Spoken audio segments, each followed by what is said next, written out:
We're on Trini Corner. I'm on a nice patch of grass. It is a little bit windy and I'm getting weird flashbacks. Probably not as strongly as you though.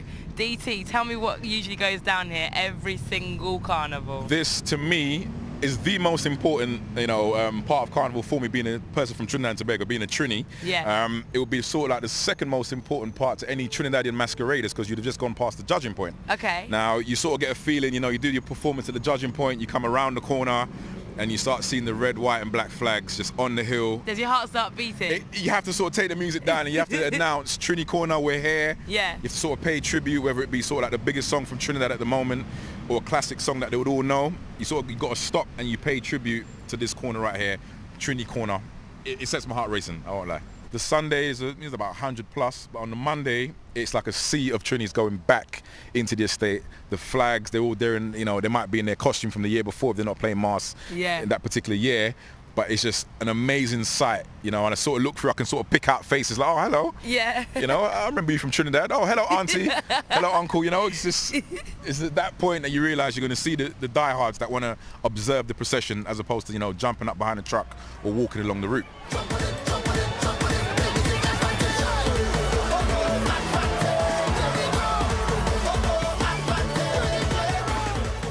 And have you been to any of the Trinidadian carnivals? The last time I went was 2008, and I can tell you, I hadn't been there for 7 years at that point. Right. Everything just came back to me. I used to go carnival as a child with my mum and dad, and it was just like, okay, observing. This time I was involved. I did the early morning carnival that they call Juve. Oh yeah, I was covered tell me about Juve. Juve is like the breaking of the dawn. Early in the morning, 4 o'clock in the morning, they all come out. You get mud, you get powder, you get oil, you get paint. Right, so you don't come out in your good clothes, you come out in your sort of older clothes that you can sort of get rid of after. Yeah. And literally at that time of morning, everyone's out and there's mud being thrown and everyone's having a good time. It tends to be less sound systems and more percussionists that are out, Right. creating sort of like that live kind of vibe on the mornings. And then you kind of go home, you have your shower and you come back out the same morning for the main carnival. So you tend not to sleep that weekend leading into carnival in Trinidad. How would you compare the Trinidadian route to the Notting Hill route? Probably just as long and just as windy. In every way. I mean, in a sense, with Trinidad, they sort of culminate on a stage at the end of it in one of the stadiums. For a couple of years, they took away the stage, so it was kind of, the route became messy. I wasn't actually there for those 2 years when it happened. They brought the stage back this year, and it was like the best thing they could have done, kind of. The government said, yep, have your stage back. That's where you're going to go at the end of carnival. That's where you're going to perform. But the route is probably just as long.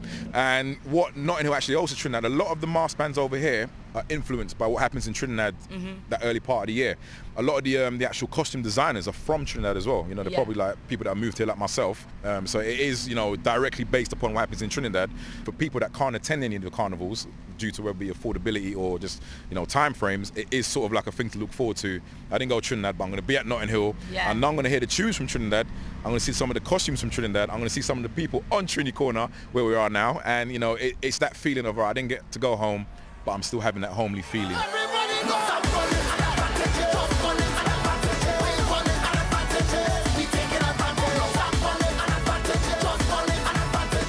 Give me 5 words to describe your experience of carnival. Emotional, tiring, that's 2 so far. Can I say tiring again? Yeah, double tiring. I don't sleep. Yeah. From the Saturday all the way through to the Monday. On the Monday evening, when it's all finished, I'm like, all right, I can go home, have a shower, and sleep. I mean, any DJ can go and entertain a crowd for an hour in a nightclub, but entertaining the crowd for 9 hours on a road, with, different variations of weather, and I think emotional is definitely the key word for it.